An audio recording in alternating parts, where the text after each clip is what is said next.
When I was a student, second year student, I think, or first year student, I guess, one of the things he did, and I found out he did this with a lot of his people who we thought were promising students, is he would bring you up to his office to open the mail with him.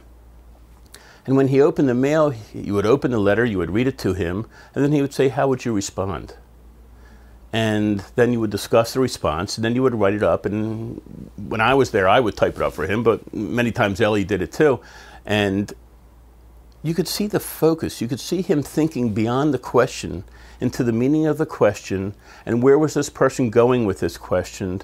And when he answered it, he answered not only the question, but the whole intent and the whole final road of where the person was going.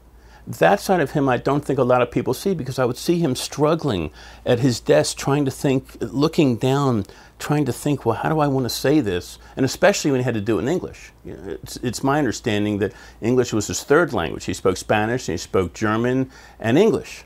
And I think maybe his Spanish might have been third, I'm not sure. But it's still a second language. Now, as a typical American, I have no other languages but English. And when I used to see him, he was thinking both in German and in English, but he would concentrate, and he was so focused, it was almost at times like he was in a different place, okay? And then he would come out of it and start talking, you know? And nobody would say a word. Ellie wouldn't say a word, I wouldn't say a word. You know, sometimes we thought, did he forget the question, you know?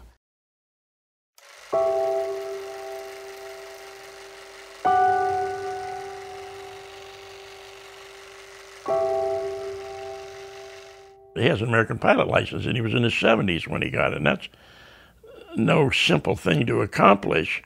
And he loved the flying, and we got Dr. Franklin, put him in a cockpit in the left-hand seat, but his feet wouldn't reach the rudder pedals. We had to shove the capstan all the way forward. He held me in great respect, which I didn't deserve, really, simply because I was a pilot in World War II. But what he went through is, you know, I wouldn't have traded places with him. I said to him, you know, Dr. Frankel, I've always been puzzled. I just don't understand. He had been talking a little bit about the war and that kind of stuff. I don't understand how in the world people could do what they do in a wartime. We kill one another and blah, blah, blah, blah, blah. And I said, it just seems to me, my answer all these years have been, it seems to me that man has the capacity to anesthetize his conscience, and therefore that's why he does these weird things. He's anesthetized his conscience. And I believe that until I talked with your grandfather, and he said, oh, no, he said, I would never teach that. You cannot anesthetize your conscience. What you can do, and what man is capable of, and what he does do, is he anesthetizes himself against the voice of his conscience, but that conscience is always cooking.